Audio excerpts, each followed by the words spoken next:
I'll say good day to you this day of your time. How are you all? Thank you.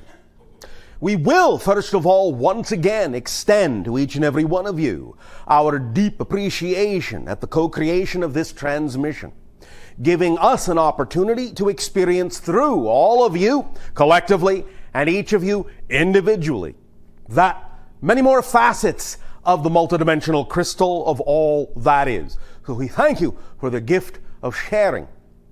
You are allowing us this day of your time. We would like to begin this workshop regarding changing core belief systems in the following way. You have on your planet a joke. Some of you may have heard it, but it goes something like this. How many psychiatrists does it take to change a light bulb? And as some of you know, the answer is 1, but the light bulb has to want to change.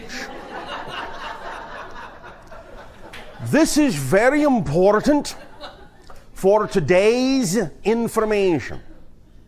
When dealing with core belief, the first step is you have to want to change. All the techniques, all the tools that we may share with you or have shared with you about changing beliefs will basically be lying idle on your shelf without the first and most important ingredient, the desire to change the core belief. Many of you have talked, and we have talked about the idea that you are going, euphemistically speaking, symbolically speaking in a way, from 3D to 4D, third density to fourth density. So let's take advantage of the nomenclature of 4D and present to you the basic curriculum we will be covering today, which involves 4 Ds. Desire, definition, dedication, and detachment. These are the 4 overall general elements necessary for changing core belief. Desire, definition, dedication, detachment. And we will explain each of these in depth as we go. First and foremost, understand that there is a difference between the vibrational energy of what is typically called desire and the word you often use, want. Not quite the same thing. It can be used in the same way, but we wish to make sure it is clear that in this context, when we are talking about desire, it is something far more akin to passion and a true deep soul desire than simply the idea that you as a person may want something. The desire, the level of desire we are talking about comes from the inner soul, the inner being.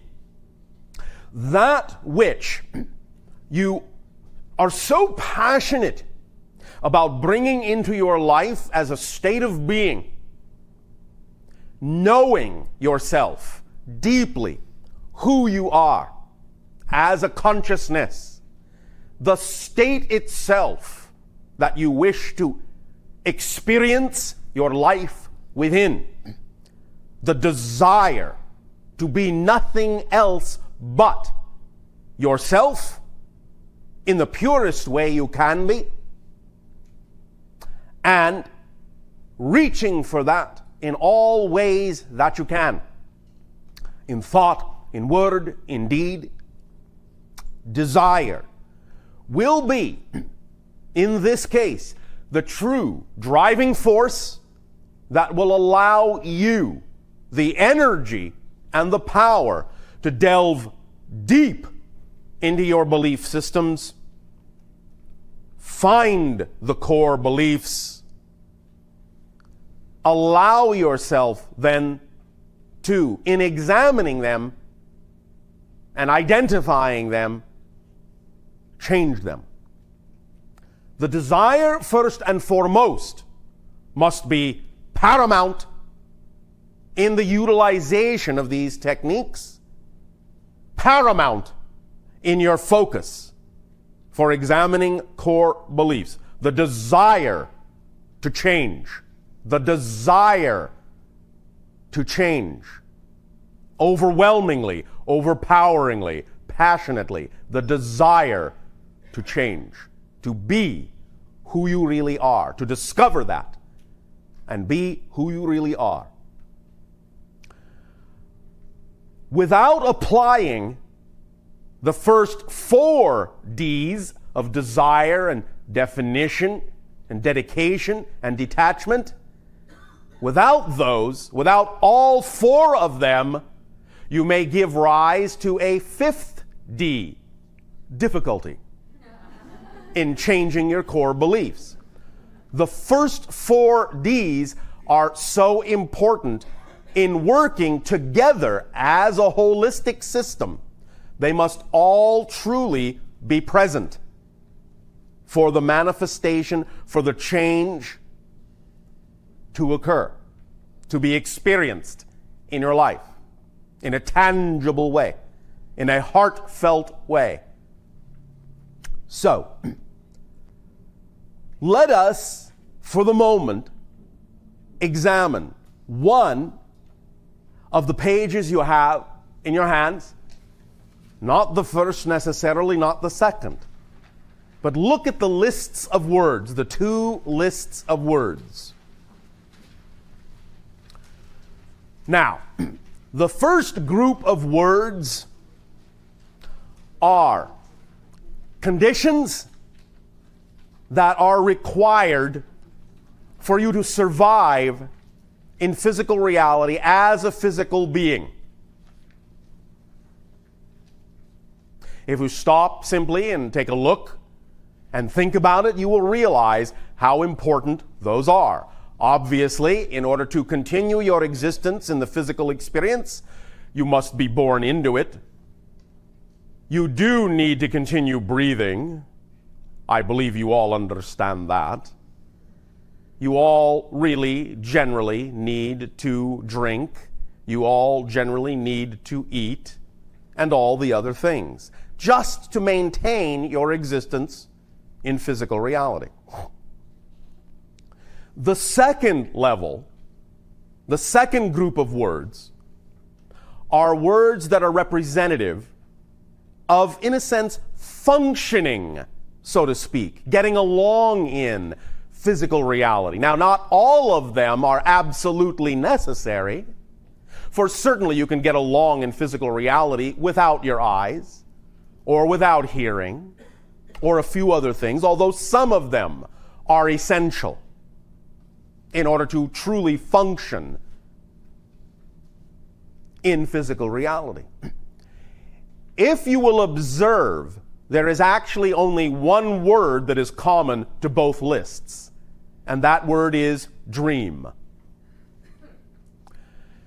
You absolutely must dream due to the nature of how you have created your physical reality, and in creating the sense and experience of detachment, so to speak, or disconnection, so to speak, or limitation, so to speak, from the spirit world. In creating that experience of detachment from the spirit world, you must from time to time reconnect to it. And generally speaking, although of course we understand there are many different kinds of dreams, and many different reasons for dreaming, and many different meanings that you can give to dreams, many different representations that come from dreams. We're actually talking about the physical mechanism of dreaming that allows you as a being to expand and go into the connection of being a little bit more yourself in the spiritual level while you are still physical. This reconnection on a regular basis is critical for your actual physical survival and for your ability to function in physical reality. Many individuals on your planet, as some of you may know, have done what you call studies about dreaming and sleeping. And they have found quite correctly and realized quite correctly that you might be allowed to dream but not sleep so much. And if you don't sleep so much, you will be perhaps tired. And perhaps some of your functionality may be a little bit impaired. But as long as you are allowed to have moments of dreaming, you will still be able to continue to function more or less normally in physical reality. However, they have also found that no matter how much sleep they allow an individual to have, if they prevent the individual from dreaming, very rapidly the individual will dissolve into psychosis. And they can actually die from that. Understand the dreaming is far more critical than the sleeping itself. So, in order to actually maintain your physical existence, you must dream. In order to function in physical reality, you must dream. The reason we bring this up and the reason we point this out in these lists is that that is really what we're talking about also when we talk about desire. It's connected very strongly to dream. Understand that your dreams, your ability to dream, in that sense, is connected to your ability to desire, to manifest, to realize and experience in physical reality. And dreaming and desiring from the soul level in many ways are essentially the same thing, because when you dream, you are creating, as we said, a reconnection, a manifestation of an experience of more of yourself, which is really what desire is all about fundamentally. It drives you to experience more of your true holistic self. Now then, definition. We've talked many times about defining your beliefs, and definition remains. Defining your beliefs remains a critical component of accessing and dealing with core beliefs. And what we are also talking about when we talk about definition is clarity of definition. Clarity of definition. Really getting down deep into exactly how your beliefs are constructed, how your definitions are put together, what components make them up, what ideas and thoughts go into it or result from it. All the factors that stem from and help to reinforce the definitions you have bought into, that you have been brought up with, that you have been spoon-fed since birth. Remember that in accepting and in choosing the idea of the physical reality experience, generally speaking, although some things are somewhat malleable, you have agreed to accept and adopt a series of ideas and concepts that, in a sense, govern physical reality, such things as gravity on your planet, electromagnetic fields, neurological impulses, so on and so forth.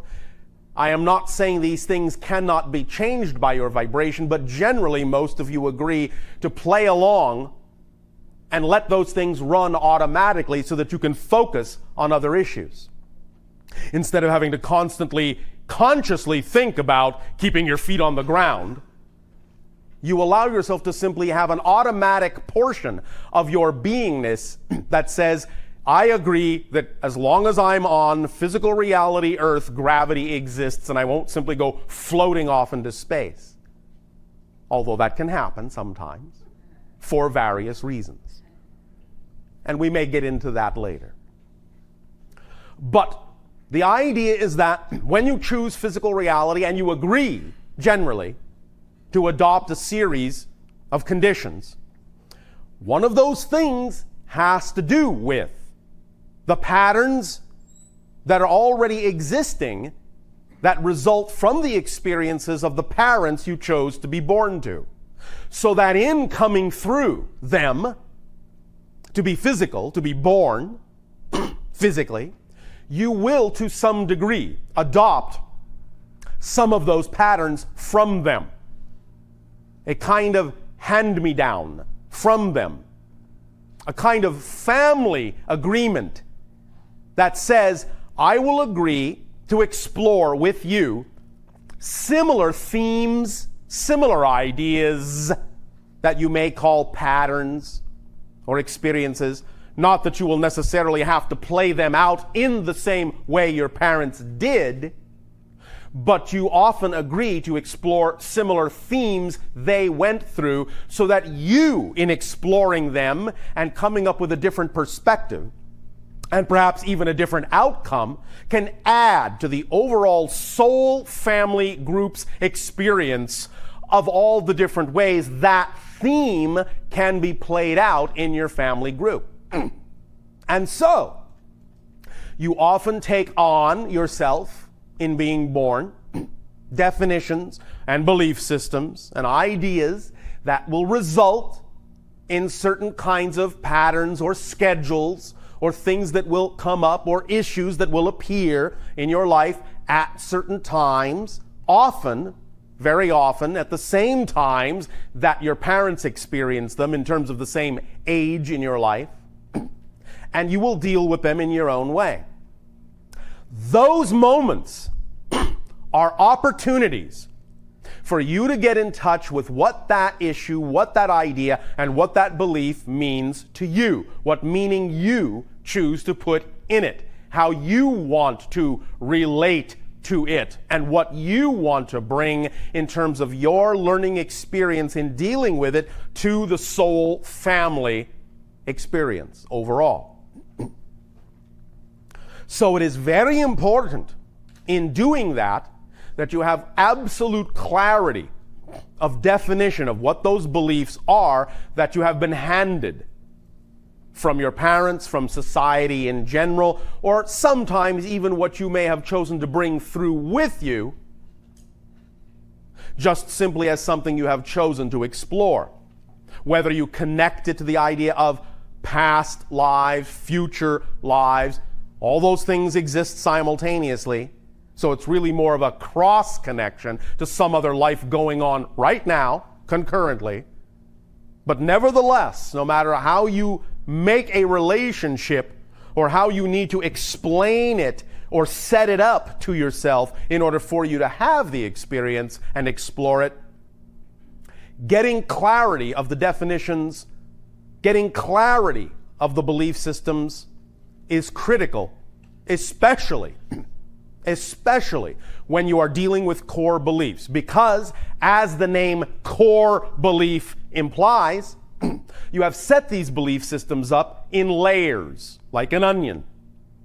Often it will be easier for you to peel them away, get down to the core, to understand the underlying foundation that supports and maintains and perpetuates all the other beliefs on the upper layers.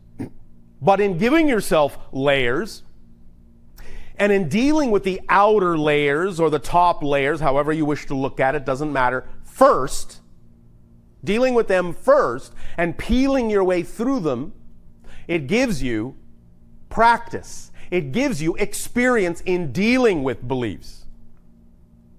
And getting down to the core ones will allow you the greatest changes in your life and will give you the techniques, the tools, the capacity to deal with any other beliefs that may come up from other timings that may occur in your life from that point forward. So dealing with the core issues, the core belief that supports all the other ones, even though you may have peeled your way down to the core and gotten to the core and made changes on a core level, this does not mean you have not set yourself up to explore other things, that you may not bring other belief patterns in at another time.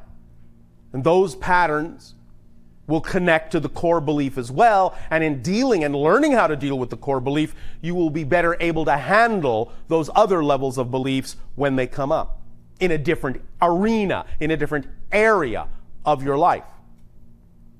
But all those upper layers will connect to the same basic core. And that's why it's so important to get a handle on what that core is, so you can handle all the different layers as they arise at different times in your life. So definition, clarity of definition, the second component, we will explore that as well this day of your time. Desire, definition, and dedication. Dedication, very crucial in this idea of allowing your exploration of core belief to stick, to work, to manifest, to create in your life an experience of change. Dedication, what do we mean by that? In a sense, it's like saying commitment to the self, to really make it the most important thing, the most paramount thing in your life, to explore these core beliefs and to change them.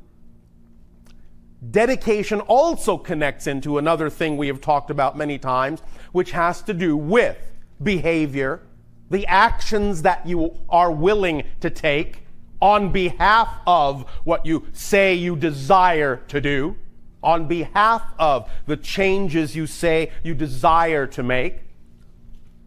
Dedicating yourself in your behavior to acting on those things that are representative of getting in touch with those core beliefs and making the changes to become more of yourself. The behaviors that are representative of the person you say you ultimately would prefer to be.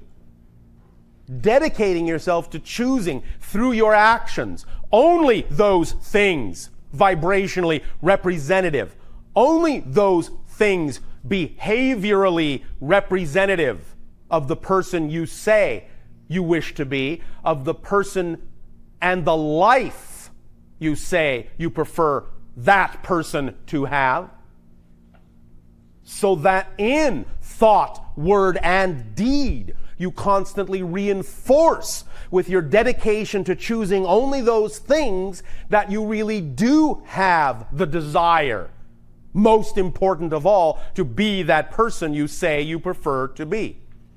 Without that dedication, there is no reinforcement and no laying out of a conduit for the desire to manifest. Dedication, very important component, choosing only those things that are truly representative of the person you believe you are becoming or wish to become. The fourth D, detachment. This may sound completely and paradoxically contrary to the idea of desire, and in some senses it is, but it is not. Not at all. It is quite complementary. By detachment, again, we simply mean the neutrality that is so important that diffuses the idea of built-in meaning, the recognition and awareness that there is no built-in meaning, and the willingness to put the meaning you prefer into every situation that comes along, every situation that happens. But even more so than that, the detachment, not in a judgmental way, not in a negative way, but the detachment from all things that are not representative of your desire and your dedication and your ability to clearly define what you are and what you are not. Detachment also from the idea of beliefs that do not serve you. For when you have the strong desire, and when you have the clear definition, and when you have the powerful dedication, you will detach from the things that don't serve you. You will recognize what they are more clearly. You will discern what they are more clearly. And you will simply realize they are not you, that certain things are not vibrationally you, and you will detach from them. Again, not in a judgmental way, but in a compassionate way, through the simple observation and awareness that a thing simply isn't you. It's not your truth. It's not who you prefer to be. It's not representative of the behavior or the actions or the circumstance of the person you say you desire to be, of the being you know you are. So detachment from the things you are not is what paradoxically will then reinforce and amplify and magnify, bringing it full circle, the desire to be who you are. This is an amplification process.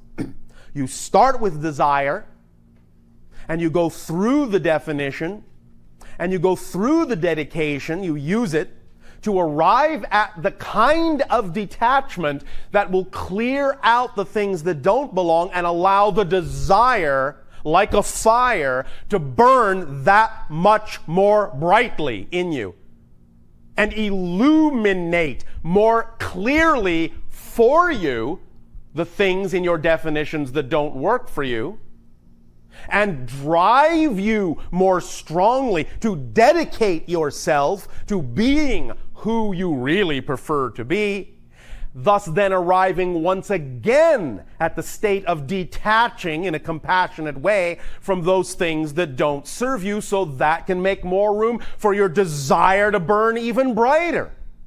And you amp yourself up and amp yourself up and amp yourself up in this way through this 4-step process.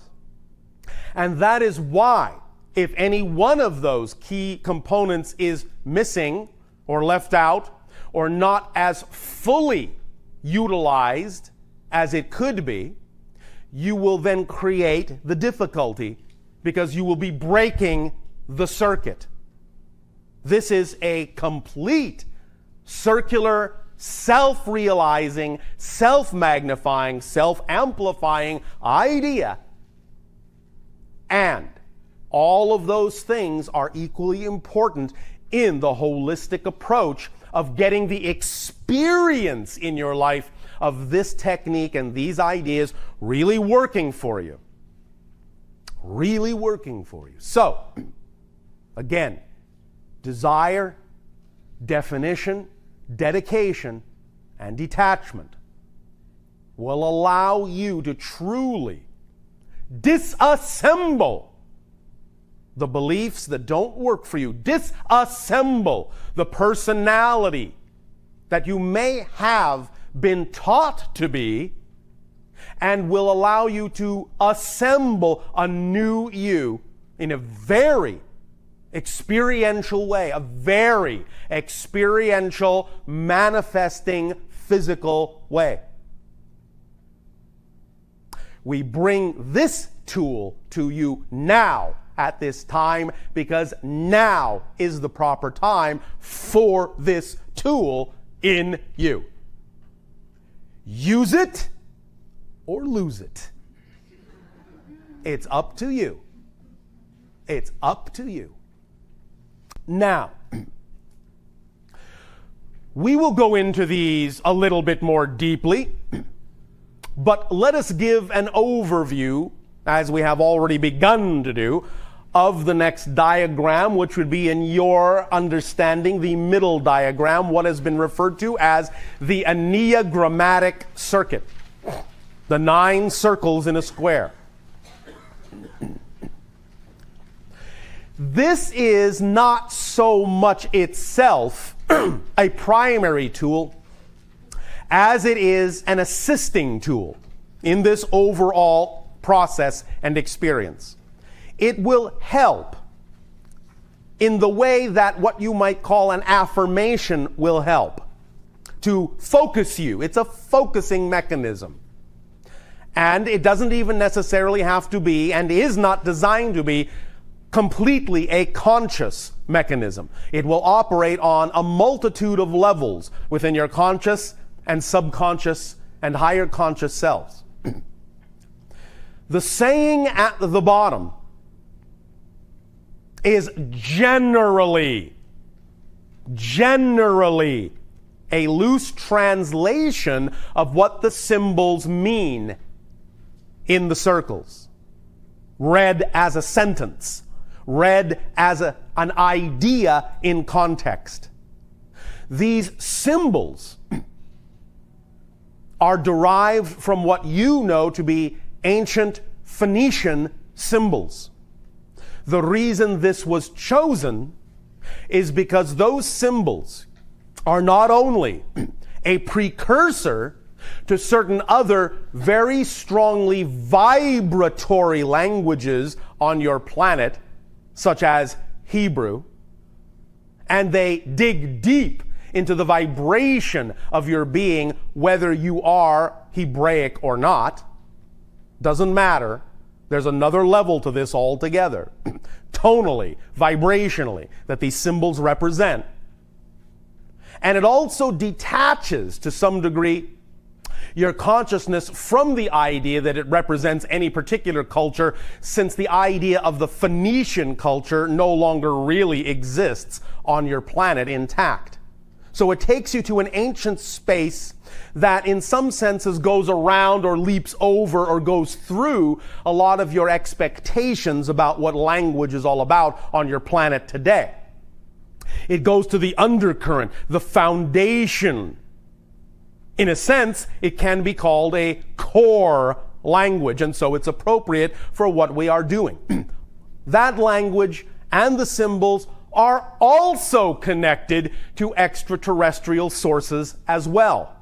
Not just the idea of physical ET beings, such as myself, but other dimensional levels of guides and spirits and so on and so forth. And many of these symbols were, in a sense, received and given from those sources to your people in ancient times, because they represent certain ideas, certain vibrations that key into the matrix of the meanings that you typically give to things on your planet. So they work well, hand in hand, with the patterns and meanings you have automatically set up within yourself, and are good for loosening those meanings up by setting up a sympathetic or empathetic vibrational tonality that unlocks you from certain patterns and expectations as you look at the symbols from the center. The dot in the center, go to the upper right-hand corner first. That is the eye. Going down, then you will understand it progresses through the idea of mouth and hand, and cutting across the bottom. The middle symbol in that sense is water, which is transition and change. And then going to what you would call the bottom of the left-hand column of circles, then going into the idea and the symbol that represents path, or fence, in a sense, that you would follow. And going up to the window, and then upward to the door, and then going to the right, the center symbol above the dot, the circle with the cross in it, which represents the unknown.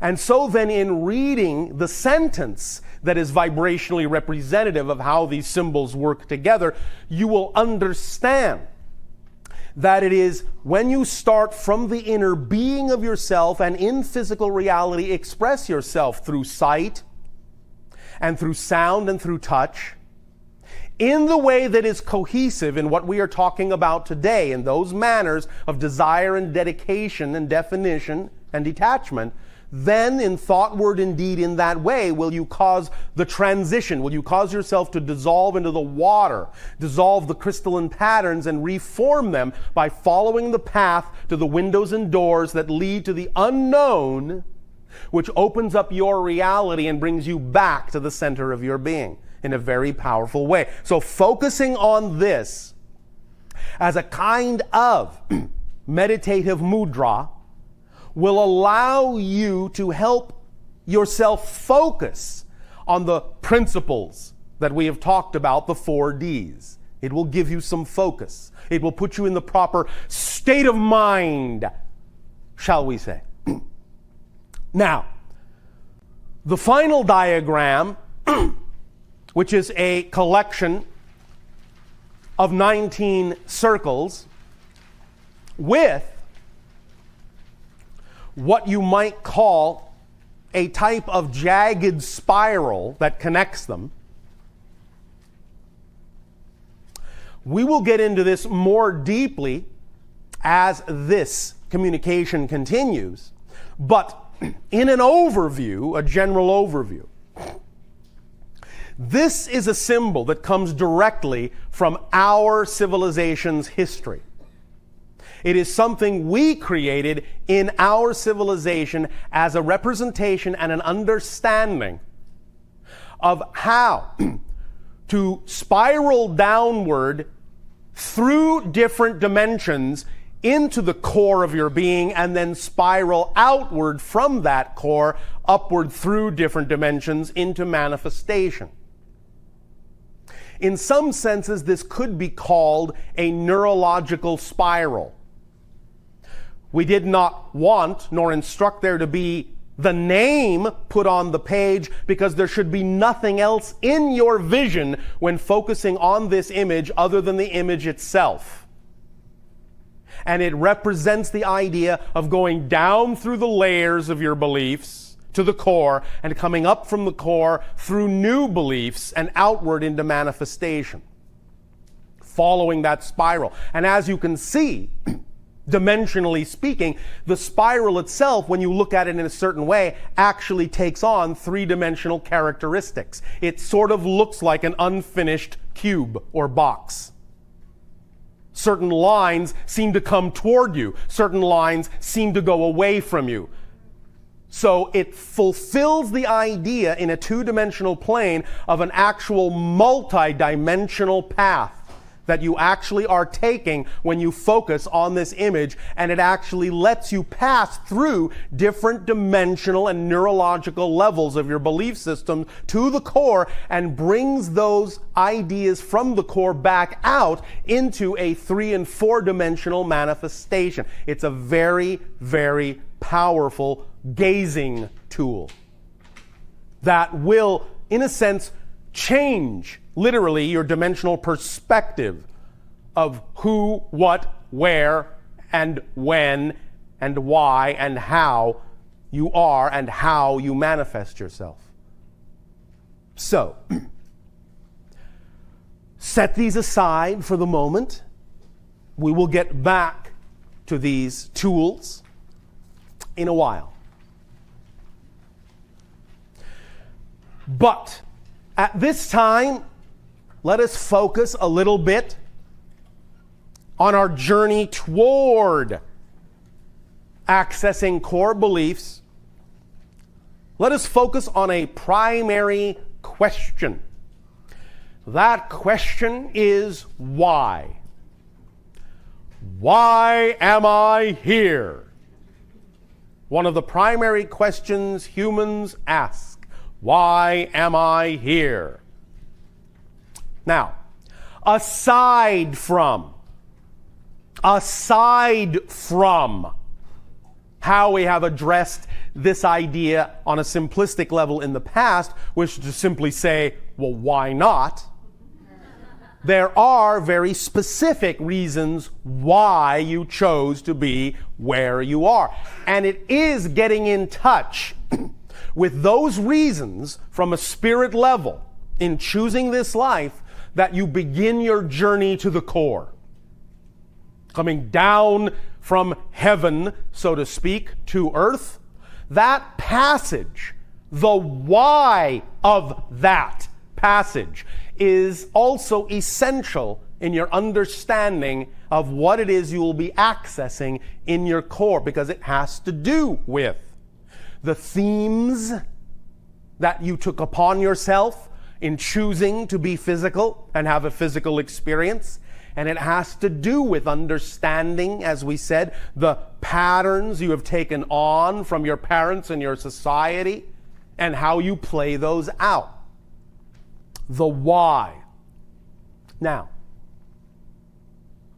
when you choose themes or a kind of physical life or experience from spirit, from that perspective, from that level, before each life, again, we understand we're speaking linearly for clarity's sake. It's all happening at the same time. It's all one. We know all the lives are simultaneous, but just so you understand this process, because that's what physical reality is all about, process, that to some degree is what takes us back to the why. Why has to do with process. The asking of the questions in life, the most important questions. Why this? Why that? Why is this that way? Why is that way? The why question is the very core of the existence of physical reality, because it has to do with the fact that only in really physical reality do you experience creation in the form called process. There is time and space definitions that give you the ability to actually experience creation in process. Otherwise, from higher levels, there's no time, there's no space. A thing just is. And there is no appreciation or depth of exploration of why that thing is. So physical reality exists, in a sense, so you can develop an experience of the deep appreciation of the why component of all that is. That's what physical reality is for. And so when you choose a physical experience, what you're actually saying is you want to dive into the why of it. Not the YMCA of it, the why of it. You want to experience that aspect of all that is, the actual creative manifestation component of the one, of the all. And you need a space-time referential point of view in order to have that experience. And in that process from spirit, each time with each life, as you choose the components that will make up your experience of the why, you are very, very specific about what ingredients you put in to the experience of that life and how it relates not only to the soul family's overall experience as well as your own, but also how it relates to every other experience you are having, both in and out of physical reality. You really look at it as a network and know that every nodal point, every life, whether physical or non-physical, in that web, on that net, reinforces every other nodal point. And so the selections of what this life, this nodal point experience of the why is all about is very specifically chosen. Now, that does not always mean that you choose every specific thing that happens specifically in the life before you come into the life. Some things are left up to the idea of randomness because that's part of the why as well. but the themes are generally specific, and sometimes certain ideas that are experienced, certain situations and circumstances are set up for yourself, by yourself, including the idea of choosing your parents, and so on and so forth, choosing your brothers and sisters, maybe even choosing some of the friends you will have, because you understand that their reflections in your life is what will drive you in the direction of your particular experience of why that you wanted to have in this life. That particular experience of self-discovery, which is the ultimate why question. Who am I? Why am I here? That self-awareness, that self-knowledge on an individual and a grander scale coming together from the beginning to the ending of your life, in a sense, is what it is about. The why of it. That process, that creative arc, as you film people say, is what it's all about.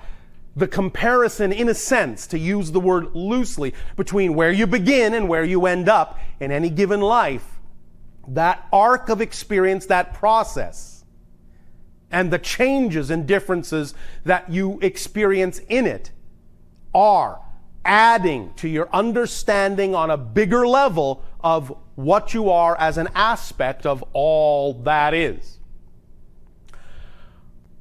I know this is heady stuff, and you don't have to feel like you've got to get it right away, and I don't mean it to sound like you are being talked down to, because we understand the great capacity you all have to absorb information and knowledge. That's not the way it is meant.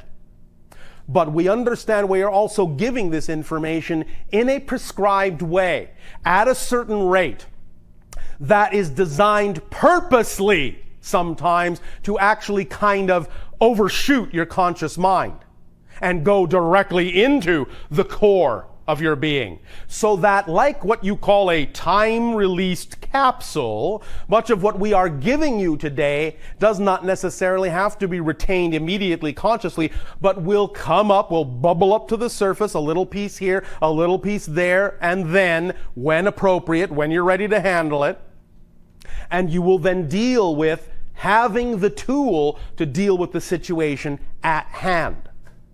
That kit, in that sense, exists within you, and much of what is being done today in dealing with your core beliefs is instilling within you an awareness of that kit through these specific methodologies of desire, definition, dedication, and detachment that will allow you in any given situation in the arc of your life to know that you can open that toolbox when you encounter something that requires its application and apply the tools as we give them to you today, that you will have those tools with you always and feel automatically that the box will open up and the appropriate piece of information will come forward exactly when and where you need it synchronistically in your life, so that this entire process becomes a joyful and effortless and creative one instead of something you feel you have to struggle with through the 5th D of difficulty.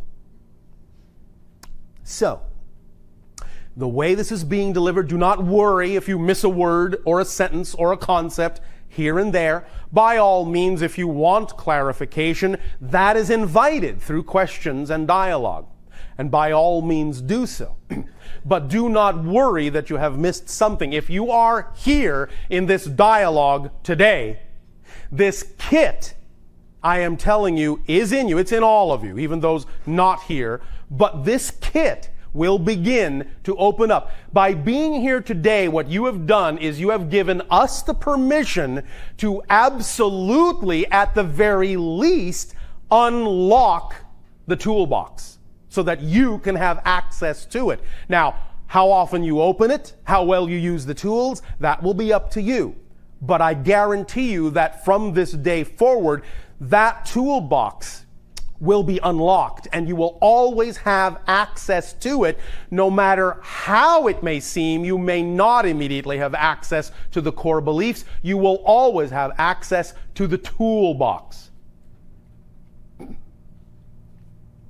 It will always to use what has now become a common term on your planet in computer lingo, the toolbox will always be sitting on your desktop.